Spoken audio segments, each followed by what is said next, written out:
some sugar, some glucose, about 75 milligrams, and we retest. You check your glucose after 2 hours. If it's above 11.1, we know that you're diabetic. Then we'll be able to diagnose you with diabetes. So it's just a simple test, bedside test with a glucometer. Check for the levels of sugar or glucose. Dr. Njamba, how is diabetes treated? Okay, the treatment for diabetes is medical as well as non-medical. The non-medical treatment is lifestyle modifications, where we counsel the patient on diet, we counsel the patient on the importance of physical exercise, and of course the medication. So the diet, of course, will be the patient who have to do away with certain things. If he wants to take Coca-Cola, for instance, it's supposed to be Coke Zero. The type of meal he uses is supposed to use roller meal. He's not supposed to take cakes, biscuits, sweets, all those that would complicate his disease or lead to an increase in sugar levels. So we counsel them on diet. Then we counsel them on the importance of physical activity. When one is physically active, the muscles are one of the cells in the body that do not necessarily require insulin for glucose to be used. So when someone is exercising, even without insulin, even if insulin it increases, even without insulin, the muscles will be able to absorb or use some of the glucose in the blood, and that will help lower it. Apart from that, it increases the sensitivity of the cells. They become more sensitive to insulin. That's in type 2, where I said insulin is there but it's not working. So even if insulin is there and it's not working, if you're exercising, it helps increase. There are studies that have been proven to show that it increases what we call the insulin sensitivity of the body. So those are the two main lifestyle modifications that we do. And when it comes to medication, of course, you depend on the type. There's a type where there's no insulin. So what do? You just give the person insulin. The type where insulin is there but it's not working, you give the drugs that will help insulin to work. So for type 1, where you require insulin, the medication is readily available at our pharmacy. There's the long-acting and the intermediate insulin. Long-acting acts usually between 1 hour to 2 hours. It will start acting, the peak. Then the intermediate is about in 4 hours.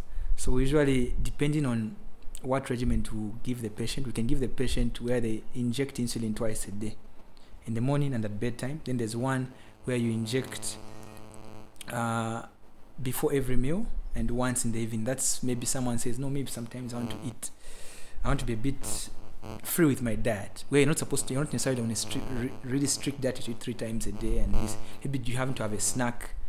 Some even go to a point, maybe I ate chocolate yesterday, but as long as you get the correct dosing of insulin, the soluble, the short acting that you take before every meal, then it's okay. So depending, usually the young people put them on the basal regimen, where they take insulin, the soluble insulin about 3 times a day, the short acting one. Then the other one they take it bedtime. But if it's old people, because of maybe they're not the ones who be injecting themselves, we just put them on where they inject themselves twice a day, in the morning and in the evening. That's all. Yes. So for those who inject themselves, do they inject themselves on the same place every day? No. And do you teach them how to to inject themselves? Part of our management is to educate the patients on how to inject themselves with the insulin. So we provide them with the injection before they are discharged. Actually, we send them to the ward. We cancel the relatives, or if it's them that will be injecting, we tell them to be using different sites of injecting, because if they use the same sites, they can be scar tissue, connective scar tissue, and that will impair absorption of insulin. They can come back with hyperglycemia, saying no, with high sugar levels. And you say, no, I was taking my medication, but how come my sugar is high? And you might, if you don't properly ask or take history from the patient, you end up prescribing a higher dose of insulin, but the problem was just that they were using the same spot. So we encourage them to use different sites.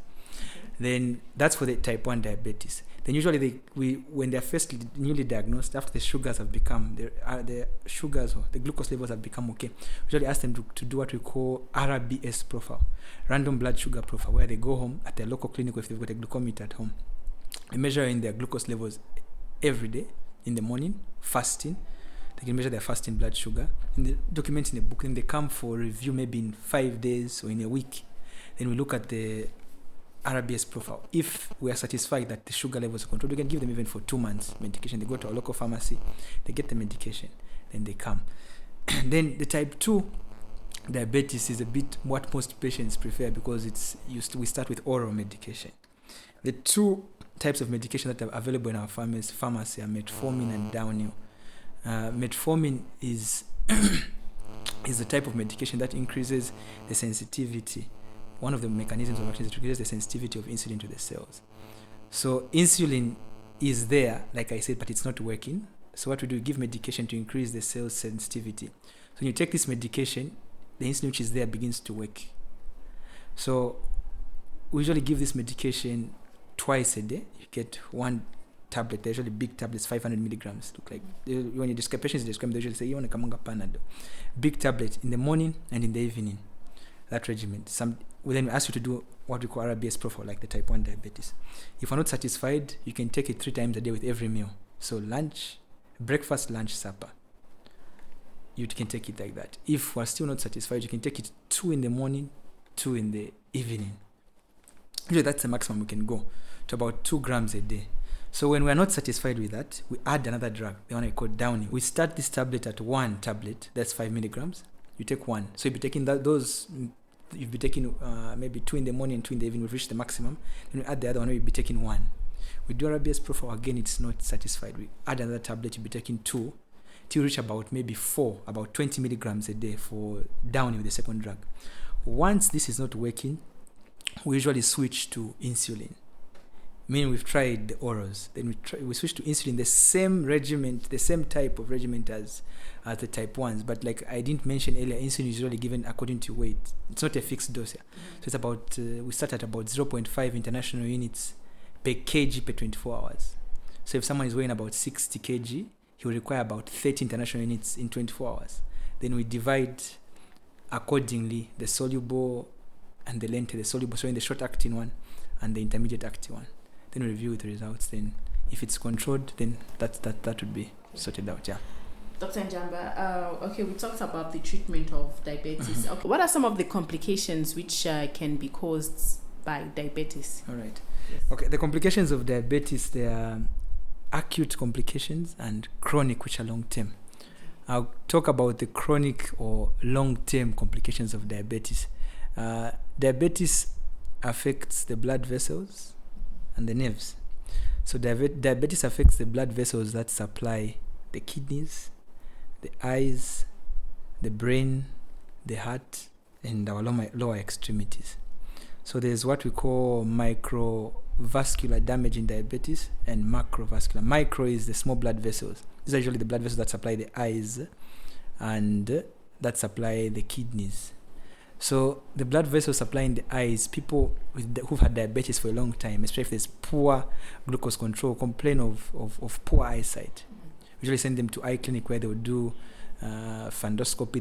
They will look at the eye to just check how the patient is faring, and help can be rendered then. So blood vessels of the eyes are affected, can lead to impaired vision and eventually blindness. That's why the government has been investing. That's why we always say control your sugar. We want to look at their glucose control, their sugar control. How are they faring? Then blood supply, if it's impaired, if the blood vessels supplying the kidneys are impaired, it will lead to what we call diabetic nephropathy. So the patient who have damaged, the kidneys will be damaged. It can, in most instances, if not treated correctly, leads to protein being present in urine. Protein is not supposed to be present in urine. I mean, your kidneys are not functioning and are not functioning well. And eventually, these patients might need dialysis, where your kidneys are not functioning well. You need a machine, in short, in the layman's term. Then blood supply to the brain can be impaired, and that would lead to a stroke. So there's an increased risk of a stroke. If it's to the heart, it's what we call a heart attack.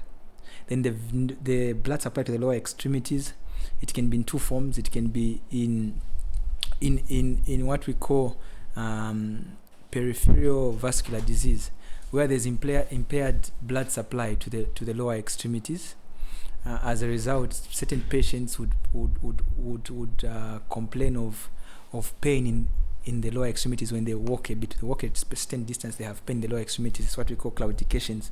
So there's damage to the large vessels supplying the lower extremities, leads to the formation, increases the risk of formation of what we call atherosclerosis as well. Narrowing of the blood vessels. Okay, right. Yeah, and that leads to to impaired blood supply, and when you walk a bit, when you walk there's pain, when you stop there's no pain, what we call claudications, intermittent claudications.